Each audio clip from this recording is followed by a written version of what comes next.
It's that time again when your local McDonald's puts its famous McRib sandwich on the menu. A magical meal of mushed-up mystery meat. An imposter of sorts pretending to be something it's not. The McRib might just be a nutritional nightmare. And sure, it might be a bad actor in a terrible B-movie that arguably should never have been made, but it has history, and that's important. It might even have saved lives. So the next time you find yourself biting into one of these pioneering pieces of peculiar pork, this video should be on your mind. Let's start with the basics though before we get to the mostly unknown genesis of the marvelous McRib. When you're eating food, especially meat products, there's one word that doesn't exactly shout healthy. That word is reconstructed. In short, it means making a foodstuff look like a different foodstuff. What you're getting is a fake, a pretender, an imposter. The McRib is about as far away from being meat-lined bones that have been taken from a pig as what Disney World Space Mountain roller coaster is to actually flying through space. It's a simulation burger, a pseudo-rib, containing large doses of salt, sugar, and saturated fat. It's no coincidence that people who starred in My 600-Pound Life did a lot of their shopping at McDonald's. In high doses, the McRib can cause obesity, America's favorite national problem. It's packed with ungoodness. That's a word we just invented because it fits so well with the McDonald's menu. And if you commit yourself to some cursory research, you can find that McRib ribs are not ribs or even rib meat. They have nothing to do with ribs, they're merely ribby. They are primarily composed of ground pork shoulder. It's just too expensive for a capitalist powerhouse like McDonald's to use all decent quality meat. Don't forget this, it's a matter of great importance today. The McRib was designed not only to trick you but also to save on pennies. So with that in mind, a better name for the McRib would be the McThing. Here's a definition of the McThing. Restructured meat products are commonly manufactured by using lower-valued meat trimmings, reduced in size by comminution, flaking, chunking, grinding, chopping, or slicing. The comminuted meat mixture is mixed with salt and water to extract salt-soluble proteins. It's the proteins that act as the glue to make the thing stick together. But we know that what you're interested in is the lower-valued meat trimmings part. This is generally kept secret from the consumer, so when you get some heart or eye with your hot dog, the package will just say something like meat products. Always be wary of the terrifying vagueness of a meat product.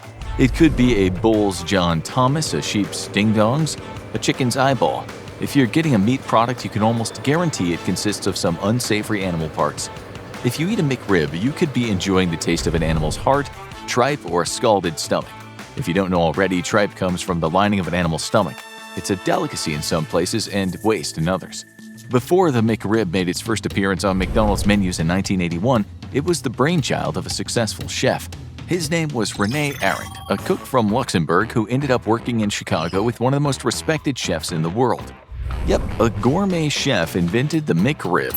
Go figure. Arendt was first in his class at the renowned Collège Technique Hôtelier de Strasbourg. He could have gone anywhere after that, from restaurants where a bottle of wine costs more than the dishwasher's yearly wage, to your local Five Guys. He did go places too. He made dishes for Queen Elizabeth, the King of Belgium, and the Italian actress Sophia Loren, none of whom you could imagine wolfing down a plate of tripe and vinegar. But then, in the 1970s, Ray Kroc, the man who made McDonald's the global phenomenon it is today, made Arendt an offer he couldn't refuse. When Arendt was offered the job, his initial reply was, "I'm not a hamburger man, I am a chef. We are completely different."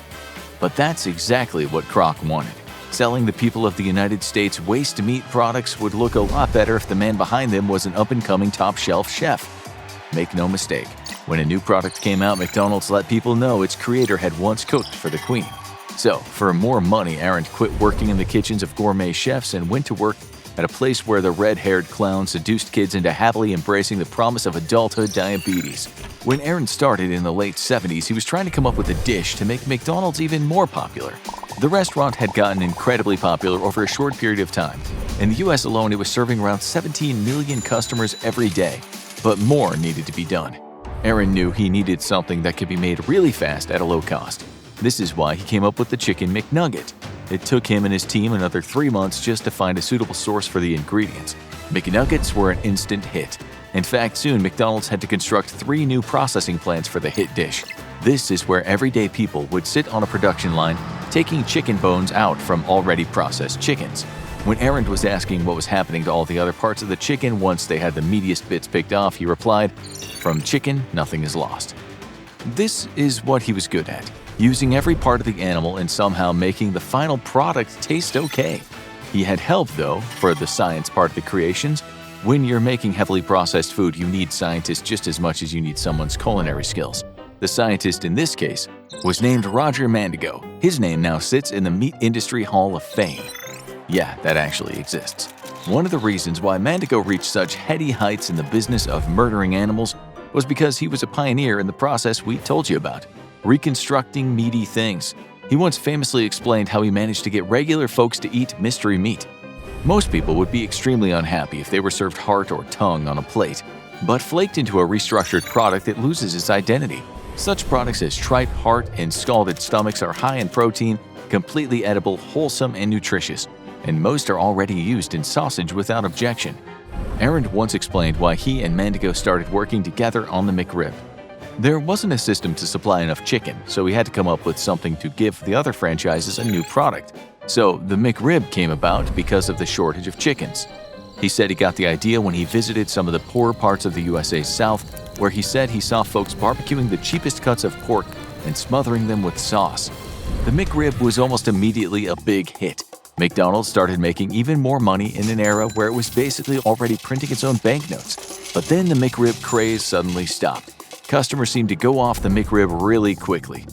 The socio-psychological reason is that the McRib is a niche product. It has a bit of a cult following, but people usually enjoy something different only so many times. They usually go back to beef in the end. Another reason why McDonald's only puts it on the menu every now and again is because pork trimmings can be hard to get your hands on, unlike beef trimmings. And if McDonald's buys lots of hard-to-get pork trimmings, their price starts to shoot up. Selling the McRib as a novelty item solved the problem. McDonald's also created a buzz around the meal, telling folks their special pork dish is back. This doesn't happen in Germany, though, where the McRib is sold all year round. Savages. Avid consumers of the McRib probably don't know there are about 70 ingredients in one 500-calorie McRib. One of the ingredients is the additive azodicarbonamide, aka the yoga mat chemical. It's nicknamed that because it's often used to make foamed plastic things. It's actually used for the bun to keep the bun looking, bunny. Many fast food restaurants use it in their buns. There are plenty of other additives in the McRib, although in Europe and Australia they won't allow companies to use azodicarbonamide as a food additive. Over there, they don't like mixing their yoga mats with their edibles. They say azodicarbonamide might cause respiratory problems such as asthma. When a restaurant has to stack something with ample additives, flavorings, and addictive properties such as sugar, it's because the raw product would taste like hell. Fast food was never just about getting food to customers fast, but more about giving millions and millions of people something cheap that didn't taste too bad. The McRib is to sandwiches what homemade fentanyl is to pure opium. With all that in mind, where do you think something like the McRib would be useful? Answer: on the battlefield. During the Second World War, it wasn't easy to get fresh meat to soldiers, or for that matter, much of the poorer public. Meat was a luxury. This is why another wonder of the mystery meat world really took off, and that was the meat product we call Spam. So when talking about the evolution of the McRib, we can go a bit farther back. Then when Monsieur Arend and Mr. Mandigo were helping McDonald's make a killing out of nothing-goes-to-waste pigs. In the 1960s, the Natick Soldier Center for Research and Development in the U.S. was thinking about how to feed American soldiers when they were on missions. They needed something nutritional but cheap. This is why they came up with MREs, Meals Ready to Eat. They apparently don't taste too bad. On a forum, a former soldier was asked what MREs were like. This was his reply: "In all honesty, they taste a lot like cheap canned foods. Think canned spaghetti, Spam, Vienna sausages, etc. If you want the experience tonight, go get a can of spaghetti and meatballs. Eat it cold with some stale saltines. Don't skimp on the Tabasco." Another soldier said the taste is sometimes the last thing you think about when you've been walking all day with a heavy load on your back. He said you simply need the calories. The meals are not supposed to titillate your palate. They're made just to be edible. When it comes to MREs, the nutritional value is important, and that's a good thing because often the parts of the animal that many people don't like to eat, the intestines and the internal organs, pack loads of nutrients. This is why the Natick Soldier Center for Research and Development got in touch with a food production company in Ohio and asked them if they could buy all the unwanted meat mush. They then turned it into something that looked like a burger, and the soldiers might have thought they were eating a regular burger, when in fact they were munching on stuff they probably would throw away if they were butchering an animal at home. Then the center went a step further and asked the meatpacking factories to turn the mush into nice shapes to make the mystery meat look more presentable.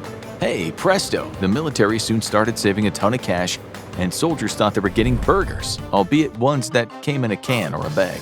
By the 1970s, soldiers were getting reconstructed lamb chops, pork chops, veal steaks, and beef steaks. So when commercial entities started seeing imposter meat products being made by the Army from what used to be waste, they started doing the same.